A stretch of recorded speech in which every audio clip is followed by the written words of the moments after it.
मिथिलांचल में उम्मीदवार vote bank होने को लेकर भी नई बहस छिड़ गई है, जिसकी शुरुआत हुई है ओवैसी के बयान से। एम यानी मुस्लिम समीकरण को फैक्टर, इसका असर साफ बिहार चुनाव में भी देखा जा सकता है और सियासी दल इसे भुनाने की लगातार कोशिश करते हैं। बीते 4 दिनों में 2 बड़े मुसलमान नेताओं के 2 बयानों से सवाल खड़े हो रहे हैं कि क्या भारत में एम यानी मुसलमानों का सेंटिमेंट बदलने लगा है।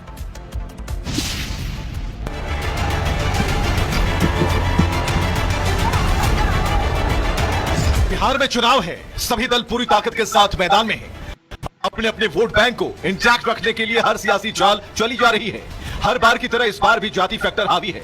2020 की तरह इस बार भी ओवैसी मैदान में है, लेकिन बीते 4 दिनों में 2 बड़े मुस्लिम नेताओं ने नई बहस छेड़ दी है। पहला ओवैसी जो कह रहे हैं मुस्लिम को ही मुख्यमंत्री होना चाहिए, और दूसरा समाजवादी पार्टी के नेता आजम खान जो कह रहे हैं नेता टोपी सिर्फ जेब में रखते हैं। दरअसल बिहार चुनाव में ओवैसी के उतरने से महागठबंधन को सीमांचल में नुकसान झेलना पड़ा था। इस बार ओवैसी ने अपना दायरा बढ़ा किया है, सीमांचल के साथ साथ मिथिलांचल में उम्मीदवार उतारे हैं। टारगेट 2 है, पहला पार्टी का दायरा बढ़ाना और दूसरा अधिक से अधिक मुसलमानों का समर्थन। बिहार चुनाव में पूरी ताकत झोंकने वाले ओवैसी के निशाने पर कांग्रेस और आरजेडी है। दरअसल महागठबंधन ने सीएम पद के लिए तेजस्वी तो डिप्टी सीएम के लिए मुकेश सहनी के नाम का ऐलान किया है, और इसी को लेकर ओवैसी महागठबंधन पर हमलावर है। मल्ला का बेटा डिप्टी सीएम, मोहम्मद का बेटा डिप्टी सीएम क्यों? नहीं, डिप्टी सीएम नहीं, मुख्यमंत्री होगा। डिप्टी सीएम क्या कॉन्स्टिट्यूशनल पोस्ट है? उसका कॉन्स्टिट्यूशन में कुछ है ही नहीं डिप्टी सीएम का। बताइए, अगर मुझे ओहदा मिलेगा तो लॉलीपॉप होगा, मुझे ओहदा चाहिए सीएम का, तो उसमें कुछ कर पाएंगे। डिप्टी सीएम क्या करेगा? कुछ नहीं होगा, उसका कॉन्स्टिट्यूशन में है ही नहीं जिक्र। कौन बनाएगा? जनता बनाएगी, अल्लाह बनाएगा, इंशाल्लाह जनता के जरिए बनाएगा, क्यों नहीं बनाएगा। इस बात में कोई दो राय नहीं कि मुसलमान एकमुश्त होकर बिहार में तेजस्वी यादव और यूपी में अखिलेश यादव का साथ देते आए हैं, और भागीदारी कम मिलने पर ओवैसी इसी वजह से तेजस्वी पर निशाना साधते हैं। और अब उत्तर प्रदेश से भी मुसलमानों के सियासी इस्तेमाल की आवाजें उठने लगी हैं। हैरानी की बात यह है कि ये आवाज वही दल उठा रहे हैं जो दशकों से मुसलमानों के वोट बैंक की मदद से अपना सियासी सिक्का चला रहे हैं।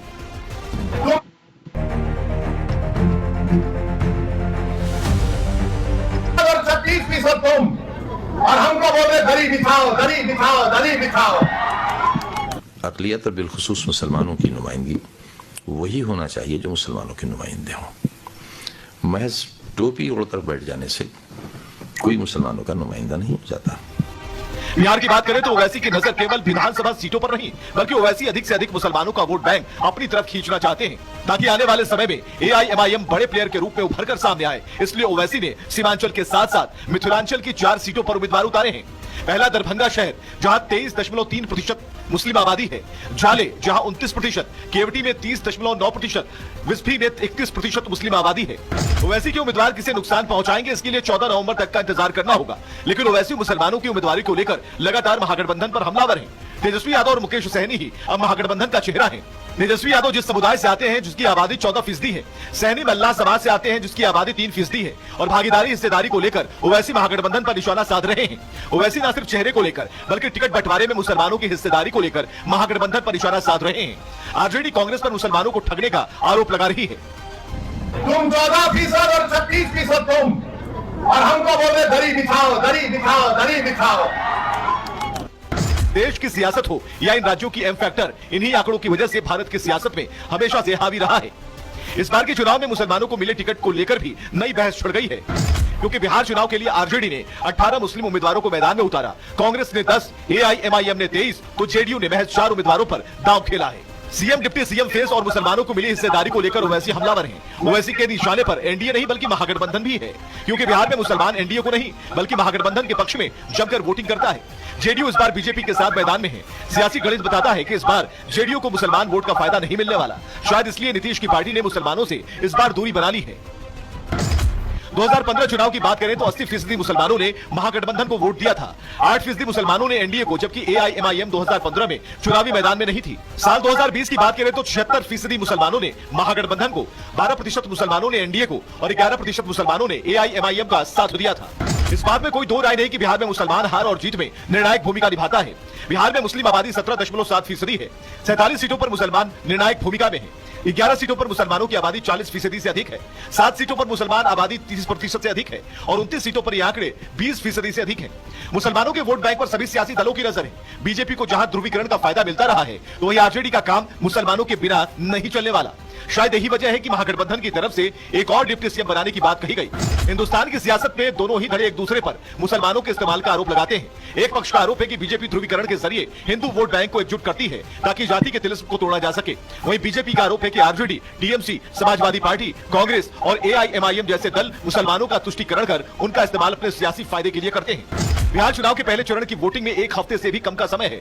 पहले चरण में ही मुसलमान बहुल इलाके जैसे सीमांचल में वोटिंग होगी, तो वहीं 2026 में बंगाल और 2027 में उत्तर प्रदेश में चुनाव होना है। ऐसे में सवाल है कि क्या मुसलमान अपने वोट करने के तरीके या पसंद में कोई बदलाव करेगा, और अगर हाँ तो कम से कम 3 राज्यों में इसका क्या और कितना असर पड़ेगा। Bureau report, Republic Bharat. और बिहार के चुनावी सफर में ओवैसी भी कूद पड़े हैं। मुस्लिम बहुल सीटों पर ओवैसी ने अपने प्रत्याशी उतारकर सियासी माहौल गरमा दिया है। बिहार में ओवैसी का अगला कदम क्या होगा, मुस्लिम लीडरशिप पर ओवैसी ने क्या कहा है, राहुल तेजस्वी पर ओवैसी कितने हमलावर हैं, दिखाते हैं आपको असदुद्दीन ओवैसी का एक्सक्लूसिव इंटरव्यू। इस वक्त बात करने के लिए मौजूद है एआईएमआईएम प्रमुख और हैदराबाद से सांसद असदुद्दीन ओवैसी साहब। ओवैसी साहब, सीमांचल में आप घूम रहे हैं, लेकिन जहां भी जा रहे हैं एक बात जरूर कह रहे हैं कि मल्ला का बेटा डिप्टी सीएम, मोहम्मद का बेटा डिप्टी सीएम क्यों? नहीं, डिप्टी सीएम नहीं, मुख्यमंत्री होगा। डिप्टी सीएम क्या कॉन्स्टिट्यूशनल पोस्ट है? उसका कॉन्स्टिट्यूशन में कुछ है ही नहीं डिप्टी सीएम का। बताइए, अगर मुझे ओहदा मिलेगा तो लॉलीपॉप होगा, मुझे ओहदा चाहिए सीएम का, तो उसमें कुछ कर पाएंगे। डिप्टी सीएम क्या करेगा? कुछ नहीं होगा, उसका कॉन्स्टिट्यूशन में है ही नहीं जिक्र। कौन बनाएगा? जनता बनाएगी, अल्लाह बनाएगा इंशाल्लाह, जनता के जरिए बनाएगा। क्यों नहीं बनाएगा? इतना तकलीफ क्यों हो रहा है पेट में किसी को? अरे भाई, खास हासिल करना है, कोशिश करना है, करेंगे। मल्ला का बेटा बार बार कह रहे हैं कि 3% और 17%। मैं उनको मुबारकबाद दिया हूं उनकी यूनिटी को कि 3% है, फिर भी उनका लीडर नॉमिनेशन प्रोसेस शुरू होने से पहले कह रहा है बात।